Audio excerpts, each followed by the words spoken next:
राजकुमार शुक्ल।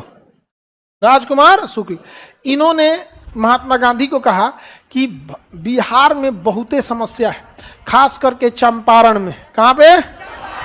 अब महात्मा गांधी को उन्होंने क्या किया, चंपारण आने का न्योता दिया। तो महात्मा गांधी कहेंगे ना वो अगले साल आएंगे, अभी नहीं आएंगे। कब आएंगे? अगले साल आएंगे, अभी अभी हमारा कोर्स बाकी है। तो महात्मा गांधी पहले सोच समझ के विचार कर लिए कि आखिर क्या है। तो पता चला वहां का कलेक्टर धमकी दिया है कि नील की खेती करो और अगर इसके विरोध आंदोलन करोगे ना तो मुकदमा लाद देंगे। अब नील की खेती जबरदस्ती बोई जाती थी 20 कट्ठा जमीन पर 3 कट्ठा पे, यानी 20 कट्ठा जमीन पे 3 कट्ठा पे क्या बोला था, इसलिए इसे 3 कठिया प्रणाली कहा गया। क्या कहा गया? 3 कठिया। तो 3 कठिया प्रणाली क्या कहा गया, बोला गया। तो महात्मा गांधी ने इसकी सारी लीगलिटीज की जांच कर लिया कि छोटा सा मैटर है कि जब आपको नील, अच्छा नील के साथ क्या था कि जर्मनी में ना आर्टिफिशियल नील की खेती हो गई थी। किसकी खेती? नहीं तो नील का पौधा होता है, उसको पीस के रंग बनाया जाता है, बड़ी झमेला का काम है, वो भी अच्छा चढ़ता नहीं है। लेकिन आर्टिफिशियल नील तो फटाक से चटकार चढ़ जाता है। तो अंग्रेज जबरदस्ती बोआ रहे थे लेकिन खरीदते उतना मन से नहीं थे, तो खेत भी बर्बाद हो जाता है। जहां नील की खेती कर दीजिएगा ना वहां 3 साल तक दूसरा फसल नहीं होगा। तो अंग्रेजों भारतीयों को डबल लॉस, एक खेत बर्बाद हो रहा है, दूसरा पैसों नहीं देता था, सब औने पौने पैसा दे देगा। पता चला कि 500 रुपया लागत लगाए तो 100 रुपया दे देगा, तो उसका खेत भी बर्बाद हो रहा है और पैसा भी बर्बाद हो रहा है। अब महात्मा गांधी जब सारी लीगलिटी जांच कर लिए कि आखिर डीएम क्या एक्शन लेगा, जब सब पता चल गया तो उन्होंने कहा कि चलो हम तो कानूनी लड़ाई लड़ लेंगे और किसी गाइड को ले लेते हैं। तो राजेंद्र प्रसाद को ले लिए। कहा क्या चल रहे हैं? क्या चंपारण चल रहे हैं? छपरा जिला में है, हम वहीं के हैं। उस समय छपरा बहुत बड़ा हुआ करता था। चंपारण तो जीरादेई के थे कौन? राजेंद्र प्रसाद। कह रहे हमारे बगले का जिला है, चलिए। तो राजेंद्र प्रसाद भी चल दिए और अनुग्रह नारायण सिन्हा चल दिए। कौन चले गए? अनुग्रह नारायण सिन्हा। अनुग्रह नारायण सिन्हा समझ में आ गया कि नहीं आ गया? किसी को दिक्कत? तो अनुग्रह नारायण सिन्हा और महात्मा गांधी और राजेंद्र प्रसाद साथ चल दिए।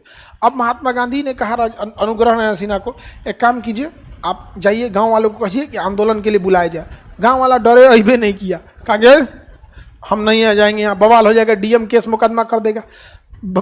गांव का आदमी केस मुकदमा से बहुत डरता है। अब कोई नहीं जा रहा था, महात्मा गांधी अकेले बैठ गए।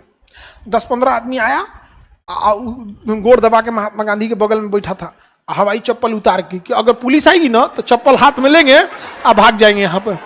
तो महात्मा गांधी थे तो डीएम लेटर भेजा। तो महात्मा गांधी ने लिख दिया कि हम इस चीज के विरोध के लिए आए हैं, आप हमारा विरोध के लिए ज्ञापन किए। इंग्लैंड के कानून में इस जगह पर इस धारा में लिखा है कि हम शांतिपूर्ण ढंग से विरोध प्रदर्शन कर सकते हैं और आप हमें सुरक्षा दीजिएगा। डीएम हड़क गया कि रे भाई ये आदमी कहां से आया? यहां से निचवा लिख दिया बैरिस्टर फ्रॉम इंग्लैंड। डीएम का हालत खराब हो गया। 2 दिन तक हो गया, एक को पुलिस नहीं आई, बल्कि पुलिस बाहर से सुरक्षा में थी। गांधी जी हल्ला करा दिया, मारने नहीं आया, सुरक्षा में आया। अब बिहार का आदमी रुकने वाला है, सुरक्षा करिए हो। चंपारण सत्याग्रह पहुंच गया, गांव का आदमी पूरा यहाँ पे। अब भीड़ लगा दिया महात्मा गांधी के पीछे। अंग्रेजों के सामने इतनी भयानक भीड़ लग गई। अब महात्मा गांधी ने कहा कि तुम लाठीचार्ज कैसे कर सकते हो। महात्मा गांधी सबसे आगे चले गए और इंग्लैंड उन लोगों को पता चल गया, पुलिस वालों को, भैया बैरिस्टर है। पुलिस वालों से पूछिएगा, वकील से नहीं भिड़ते हैं। पुलिस वालों वकील से नहीं भिड़ते। रीजन क्या है? पुलिस को ड्यूटी कभी यहां लगेगी कभी वहां लगेगी, और वकील को वहीं रहना है। और जज पहले वकील का ही सुनता है। ऐसा ना लथेड़ेगा ले आके ना कोर्ट कचहरी में, बेटा बहुत बेइज्जती हो जाएगा। देखिए पुलिस ही हो गए या डीएम एसपी, जज के आगे कुछ बोल पाते हैं? बिना मतलब का बात सुनवाएगा वहाँ। अब पुलिस डरे, कुछ नहीं कह रही थी। अब क्या करें यहाँ पर? अब पुलिस का एकदम हालत खराब। अब पूरे लोगों से महात्मा गांधी ने कहा कि यहाँ डट के रहना है तब तक जब तक ये कानून डीएम वापस ना ले ले। धीरे से कहे डीएम। अब महात्मा गांधी तो इज्जत से बोले डीएम, चंपारण का आदमी अरे नहीं कह, सिपाही से कह दे, बोल दिया बड़का बाबू को कुछ हो ना चल, तो देखो वकील साहब आए हैं। तो महात्मा गांधी पे हमला भी हो गया था वहां उस समय। बतक मियां नाम के व्यक्ति ने उनका क्या किया था? जान बचा था।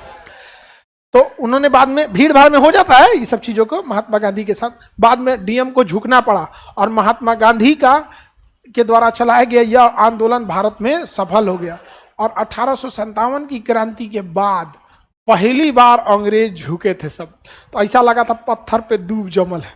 हल्ला हो गया ना कि गांधी नहीं कोई फरिश्ता है। और भारत में तो कहानी बनाने के लिए एक से एक लोग हैं, एक गो बात बोलिएगा तो 10 गो बात सुनाएगा। अब महात्मा गांधी को कोई जादूगर कह रहा है, कोई मंगल बाबा कह रहा है, कोई एक से एक कहानी कह रहा है। अब महात्मा गांधी के नाम के आगे ताता लग गया। ये आपका रविन्द्रनाथ टैगोर ने गांधी जी को महात्मा की उपाधि दे दिया, कहा कि आदमी नहीं है महात्मा है। समझ में आ गया कि नहीं आ गया? जादूगर कहा गया इन्हें, मंगल बाबा कहा गया इन्हें। आइंस्टीन ने कहा कि आने वाले कुछ सालों में शायद ही कोई विश्वास करे कि ऐसे हाड़ मांस के शरीर वाला व्यक्ति भी इस धरती पर आया था और इतना बेहतरीन काम करके चला गया। आइंस्टीन कई बार खत लिखा महात्मा गांधी से मिलने के लिए। महात्मा गांधी का हमरा ई बराबर MC स्क्वायर से कुछ नहीं करना है मतलब ऐसा नहीं कहते। उन्होंने कहा कि अभी हम आंदोलन में बिजी हैं।